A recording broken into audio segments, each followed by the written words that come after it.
এ পর্বে আমরা দেখব কিভাবে আপনার WHM অ্যাকাউন্টের সাথে WHMCS অ্যাকাউন্টে কানেক্টেড করতে হয়।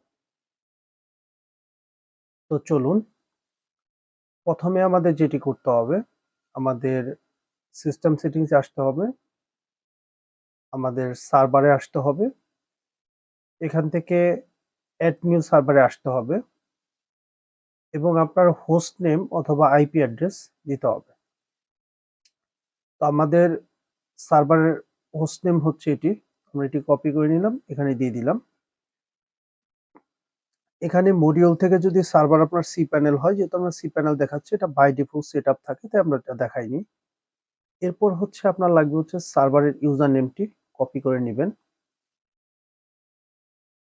তারপর লাগবে হচ্ছে আপনার পাসওয়ার্ডটি কপি করে নেবেন এবং এটিকে টেস্ট কানেকশনে দিবেন।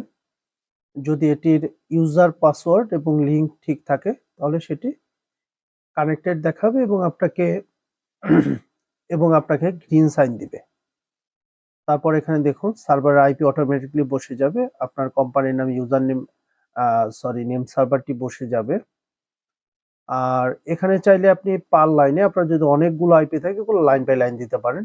আপনার এটার মান্থলি কস্ট কত, ধরুন আপনার $10। তারপর ডিসি, আপনার ডাটা সেন্টার কোনটা সেটি আপনি দিতে পারেন। সার্ভারের আপটাইম রিপোর্টের জন্য একটা লিঙ্ক ইউজ করতে পারেন। তো তারপর আপনি এখান থেকে সেভ চেঞ্জ করবেন। সেভ চেঞ্জ হয়ে গেলে এখান থেকে আপনার একটা গ্রুপ ক্রিয়েট করতে হবে যদি আপনি সার্ভিসটা ইউজ করতে চান। তো আমাদের এখান থেকে ক্রিয়েট নিউ গ্রুপে আসতে হবে। গ্রুপের আপনি নাম দিতে পারেন কিংবা আপনি দিতে পারেন, যে কোনো একটা নাম দিতে পারেন। যাই হোক, আমি সার্ভার নামই দিচ্ছি, গ্রুপের নামও সার্ভার দিব।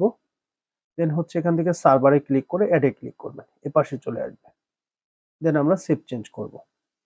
এখন আমাদের যে কাজটি করতে হবে, আমরা যে প্যাকেজটি ক্রিয়েট করলাম, এখন দেখুন আমরা যদি এখান থেকে লগ ইন টু WHM এ ক্লিক করি, দেখুন আমাদের কিন্তু এই লিঙ্কেও চলে আসলো, প্লাস হচ্ছে অ্যাকাউন্টেও চলে আসলো এবং আমরা অ্যাকাউন্ট ডিটেলস গুলোও দেখতে পারবো।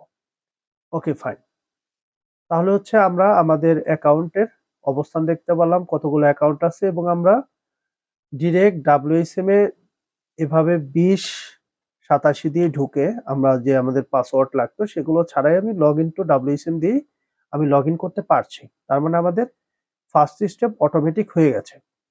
আমরা নেক্সট টিউটোরিয়ালে দেখব কিভাবে আপনি WHMCS থেকে একটি প্রোডাক্ট তৈরি করেন এবং সেই প্রোডাক্টটি অটোমেটিকলি WHMCS থেকে ক্রিয়েট করতে পারেন।